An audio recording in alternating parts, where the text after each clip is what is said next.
aim of the opponent, destruction.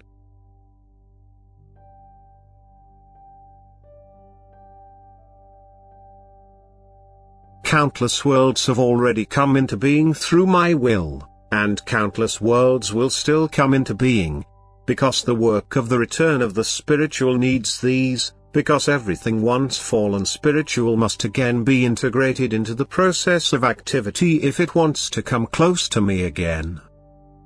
And every single world gives this spiritual the possibility to become active, even if my will is determining for the time being and assigns to it the activity, which slowly helps the fallen again to the height.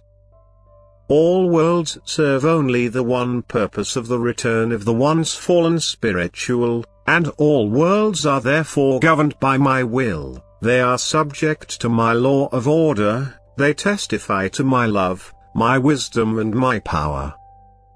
Nevertheless, their original substance is spiritual that has fallen away from me, thus still belonging to my adversary, but from which I have withdrawn the power over this spiritual at the moment of the creation of these worlds, because otherwise it could no longer rise up from the depth to the height forever.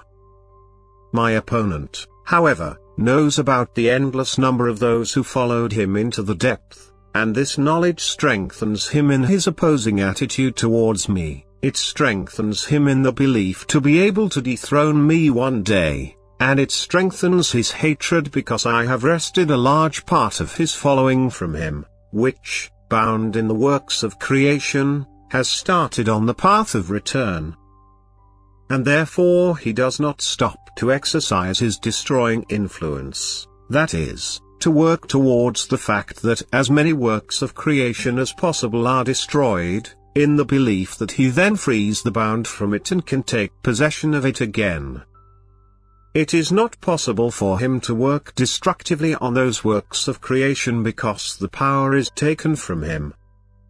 But he exercises his destroying influence in the time, when that spiritual has reached the last stage where it is again in possession of free will, which my adversary has the right to influence because the once fallen spiritual is now to decide freely for me or for my adversary.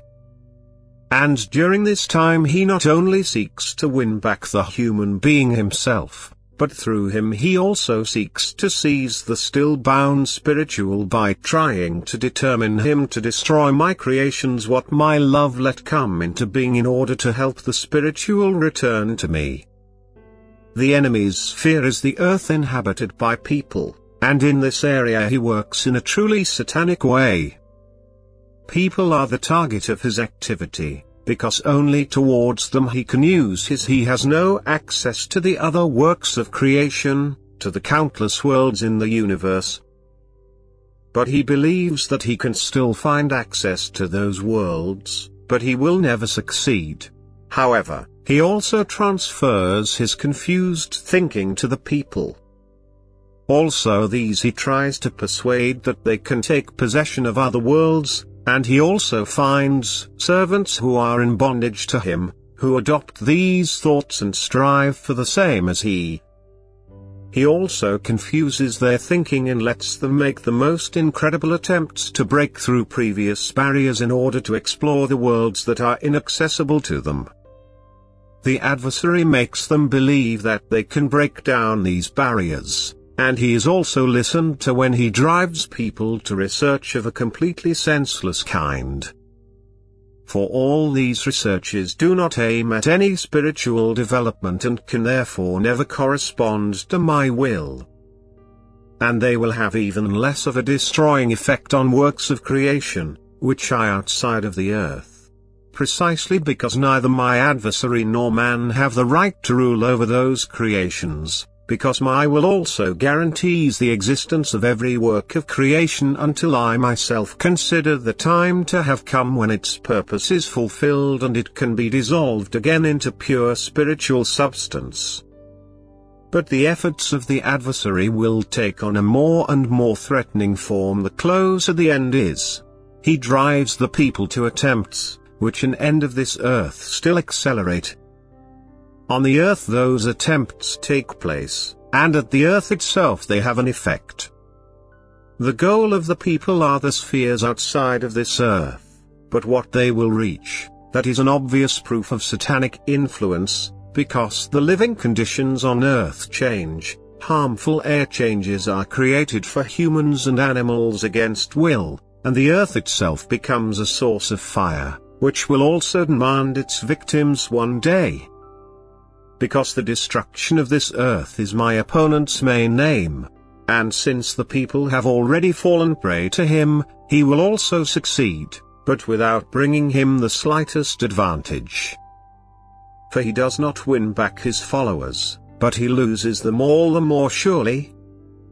His aim is destruction of the creations, which I let come into being for the purpose of the return of the spiritual. And through the people on this earth he will achieve a lot, but he will never be able to destroy the other worlds created by me, because he himself lacks the power to do so, and an influence on the spiritual is only allowed to him if he goes as a human being over the earth. And so you can infer from it that also the adversary will not achieve to take possession of the universe. And therefore also not the men who draw up such plans and believe to be able to rule areas in the universe by virtue of their intelligence. They can probably make attempts and develop their attempts more and more, but they will inevitably come to death if they step out of the area of this earth. But this is also the purpose of my opponent, that no creative authority is recognized anymore, that people consider themselves capable of researching to be able to investigate every law of nature, and that the distance between men and me will always increase. He will achieve much, but he will not be able to intervene in my plan of creation and salvation. He will only cause helpless confusion in the thinking of all those who are already in his power and blindly follow his instructions, until finally his work takes such forms that the people themselves put the globe in danger, that they experiment without hesitation and, since I am completely eliminated from their thoughts, trigger an all-destroying catastrophe which means the end of this earth and every creature living on it. Before that I will still send a serious admonition to men, which alone could let them become aware of the nonsense of their plan. I will send them a warning from the universe. I will bring the earth into a danger which is triggered without human influence is released. I will let a celestial body step out of its orbit, which you humans will not be able to resist, which you are powerlessly at the mercy of, to show you that I alone am the one who rules the world and all creations moving in it. And you could still come to the insight and give up your plan. But you are already too much a slave to my adversary. And so the end will come as it is announced. The earth will be set on fire, and people themselves will give the cause for it, because they follow him who wants to destroy and ruin everything. Amen.